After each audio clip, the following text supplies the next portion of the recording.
చూస్తారా? మన కులం టీచర్ ఏడున్నాడో వాళ్ళ దగ్గర పోయి చేస్తారా?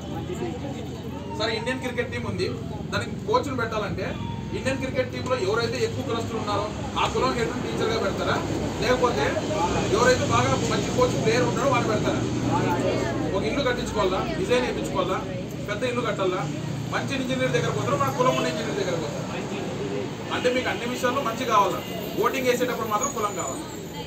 ఇప్పటికి కూడా చాలా దారుణమైన విషయం, మన దేశంలో కులాన్ని బేస్ చేసుకుని ఓట్లు జరుగుతాయి. ఇక రెండోది మన కమ్యూనిటీ, మన ప్రాంతం వాడా కాదా ఇవన్నీ కాదు. ఒక వ్యక్తిని ఎంచుకునేటప్పుడు ఎప్పుడైనా సరే ఆ వ్యక్తి క్యారెక్టర్ ఏంటి, వాడు ప్రజలతో మాట్లాడే తీరు ఏంటి, వాడు ఎలా వ్యవహరిస్తారు ప్రజలతో, ప్రజలకు ఏదైనా సమస్య వస్తే అందుబాటులో ఉంటాడా లేదా, ఇవి చూసి ఓట్లేయండి. ఇదే ఎలక్షన్ కమిషన్ ఆఫ్ ఇండియా కోరుకునేది. అంతేగాని మన కులమోడా, మన ప్రాంతమోడా, మనోడా, మన ఇంటి పక్కోడా, ఇంటి ఎదురోడా కాదు, ప్రజలకు మంచి చేస్తాడా లేదా అని. ఇక్కడ యూత్ ఉన్నారు మేజర్గా. నాకు యూత్ చూస్తే ఒక విషయంలో బాధేస్తుంది. ఎంత తెలుసా మీకు? దేశంలో మీ శాతం ఎందుకు తెలుసు? దేశంలో యూత్ శాతం ఎందుకు తెలుసు? దేశ జనాభాలో యూత్ శాతం 65%. ఎంత? అసెంబ్లీలో ఎంతమంది ఉన్నారో తెలుసు? యూత్ 3.4%. ఎంత? 3.4%.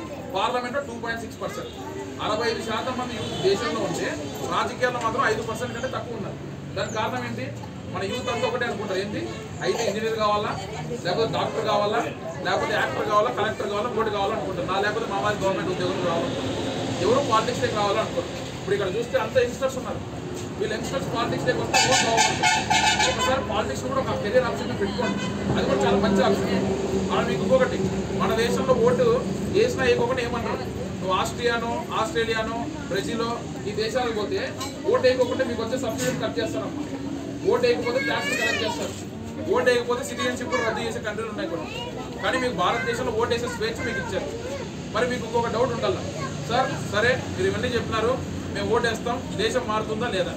మీరు ఓటు వేసేటప్పుడు ఏం చేస్తారు? ఖచ్చితంగా మీ ఓటుని అమ్ముకుంటారు. నాకు తెలుసు, డబ్బులు పెట్టి అమ్ముకుంటారు. చాలా మంది ఏంటంటే రాజకీయ నాయకులు తప్పు పడతారు. రాజకీయాలు చేసేవాళ్ళు నన్ను అడిగితే రాజకీయ నాయకులది తప్పే లేదు, తప్పు అంత ఎవరిది అంటే ప్రజలది. మీరు నన్ను తప్పుగా అనుకునే పర్వాలేదు. మీరు డబ్బులు తీసుకుంటారు కాబట్టి వాళ్ళు డబ్బులు ఇస్తారు. అర్థమైందా? 1952 ఎలక్షన్ జరిగినప్పుడు డబ్బులు ఇవ్వలేదే, అప్పుడు ప్రజలు అట్లా ఉండేవాళ్ళు. ఇప్పుడు ఏంటి ఎట్లుంటుందంటే ప్రజలు ఎంత గొప్ప వాళ్ళంటే 2-3 పార్టీలు ఏదైనా బలమైన పార్టీలు ఉంటే వాళ్ళతో డబ్బు తీసుకుంటారు, వీళ్ళతో డబ్బు తీసుకుంటారు, ఇంట్లో షేర్ చేసుకుంటారు. 4 ఓట్లు ఉంటే 2 ఓట్లు వాళ్ళకెళ్తాం, 2 ఓట్లు వీళ్ళకెళ్తాం. మన నిజాయితీ అక్కడ ఉందన్నమాట.